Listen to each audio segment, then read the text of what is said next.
안녕하세요. 지금부터 서비스 경험 디자인 기사 해설 강의를 시작하겠습니다.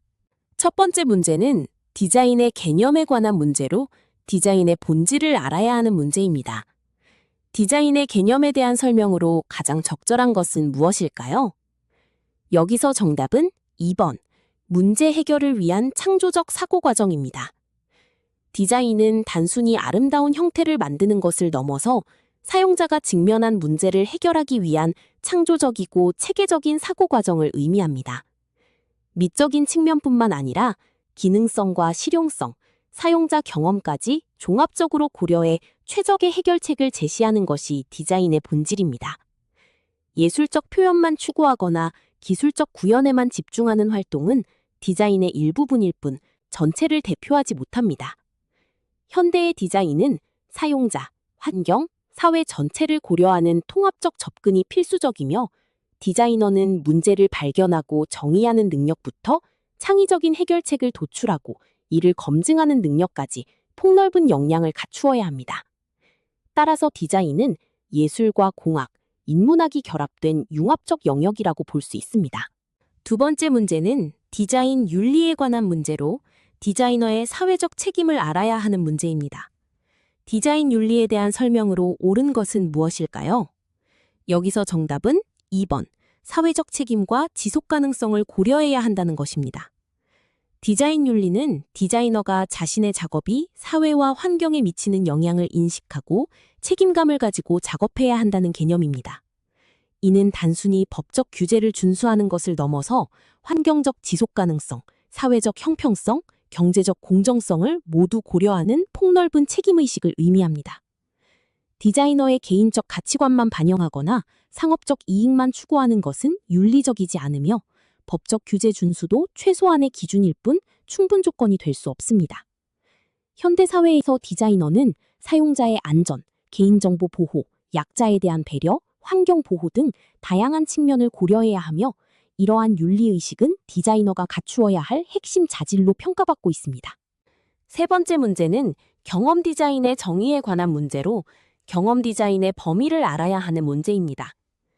익스피리언스 디자인의 정의로 옳은 것은 무엇일까요?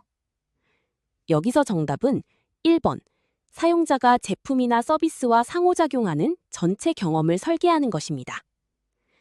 익스피리언스 디자인은 사용자가 제품, 서비스, 시스템과 만나는 모든 순간에 느끼는 감정, 인식, 행동을 종합적으로 고려하여 최적의 사용자 경험을 만들어내는 디자인 분야입니다. 사용 전 기대감을 형성하는 단계부터 사용 중의 상호작용, 그리고 사용 후 회상하고 추천하는 단계까지 전체 경험의 흐름을 다룹니다. 단순히 인터페이스의 시각적 요소만 다루거나 기술적 기능 구현에만 집중하는 것이 아니라 사용자의 맥락과 감정, 환경까지 모두 포괄하는 통합적 접근입니다. 브랜드 로고와 색상 결정 같은 시각 디자인은 경험 디자인의 일부 요소일 뿐이며 진정한 경험 디자인은 사용자의 삶 전체에 의미 있는 가치를 제공하는 것을 목표로 합니다. 안녕하세요. 지금부터 서비스 경험 디자인 기사 해설 강의를 시작하겠습니다.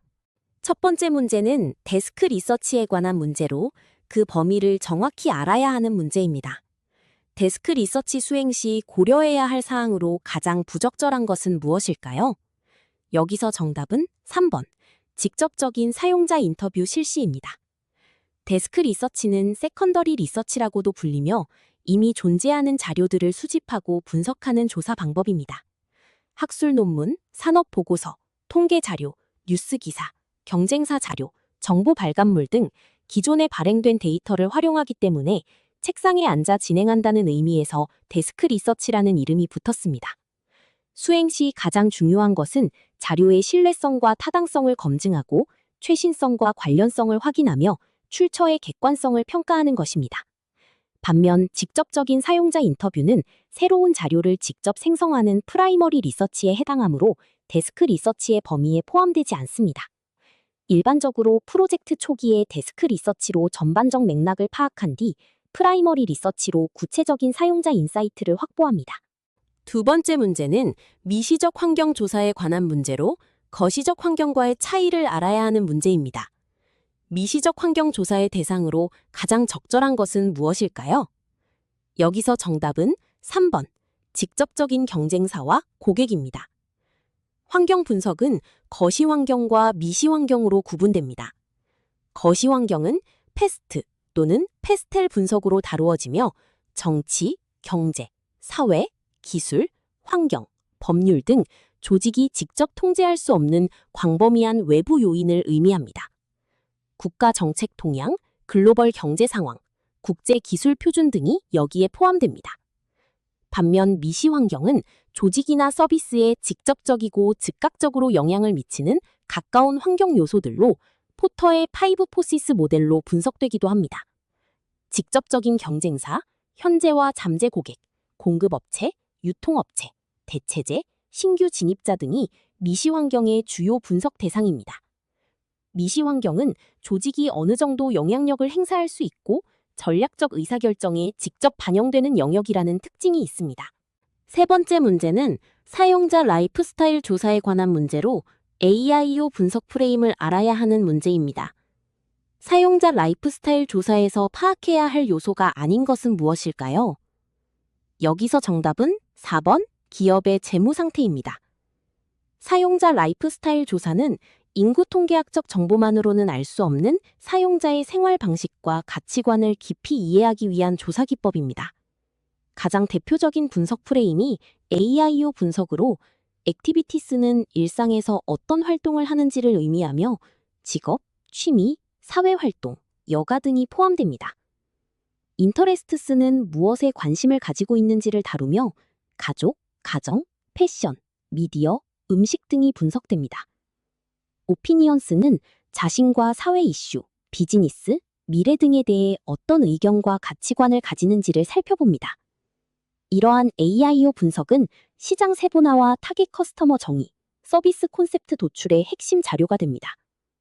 반면 기업의 재무 상태는 조직 내부의 경영 정보로 사용자의 생활 방식과는 무관한 영역입니다. 안녕하세요. 지금부터 서비스 경험 디자인 기사 해설 강의를 시작하겠습니다. 첫 번째 문제는 페르소나 설정에 관한 문제로 포함되지 않는 정보를 알아야 하는 문제입니다. 페르소나 설정 시 포함되어야 할 기본 정보가 아닌 것은 무엇일까요? 여기서 정답은 4번, 회사의 매출 목표입니다. 페르소나는 실제 사용자 데이터를 기반으로 만든 가상의 대표 사용자로 사용자 중심의 정보들로만 구성되어야 합니다. 일반적으로 포함되는 핵심 요소로는 첫째, 나이, 직업, 거주지, 가족 구성 같은 인구 통계학적 정보. 둘째, 일상에서 어떤 행동을 어떻게 하는지를 보여주는 행동 패턴. 셋째, 그 사용자가 무엇을 이루고 싶어 하고 왜 그것을 원하는지에 대한 목표와 동기. 넷째, 어떤 좌절을 겪고 있는지 등이 있습니다. 반면 회사의 매출 목표는 비즈니스 측면의 정보로 페르소나가 다루는 영역과는 완전히 다릅니다. 페르소나는 사용자 입장에서 디자인 의사결정을 돕는 도구이지 회사 사정을 담는 그릇이 아닙니다. 따라서 정답은 4번입니다. 두 번째 문제는 서비스 경험 단계에 관한 문제로 일반적 단계 구분을 알아야 하는 문제입니다.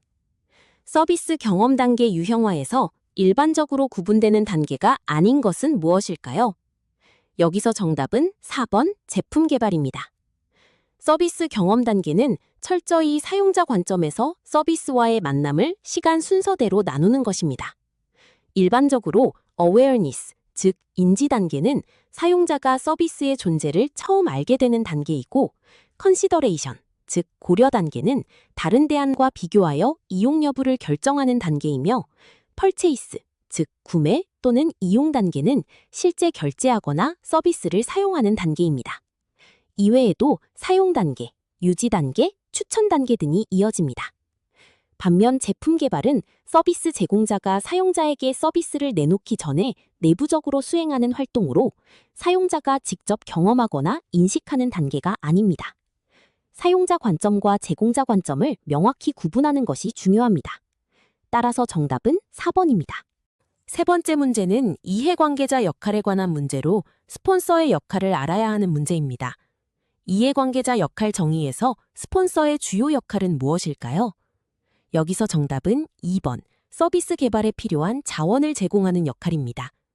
스폰서는 프로젝트가 원활히 진행될 수 있도록 필요한 예산, 인력, 시간, 의사결정권 등의 자원을 제공하고 프로젝트 전체를 후원하는 역할을 담당하는 이해관계자입니다.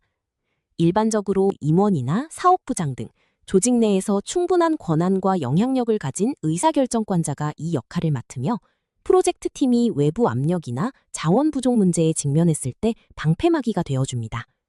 좋은 스폰서를 확보하는 것은 프로젝트 성공의 핵심 요인 중 하나입니다. 서비스를 직접 이용하는 것은 유저의 역할이고, 기술 구현은 디벨로퍼의 역할이며, 홍보는 마케터의 역할로 모두 스폰서와는 구별되는 별개의 역할입니다. 따라서 정답은 2번입니다.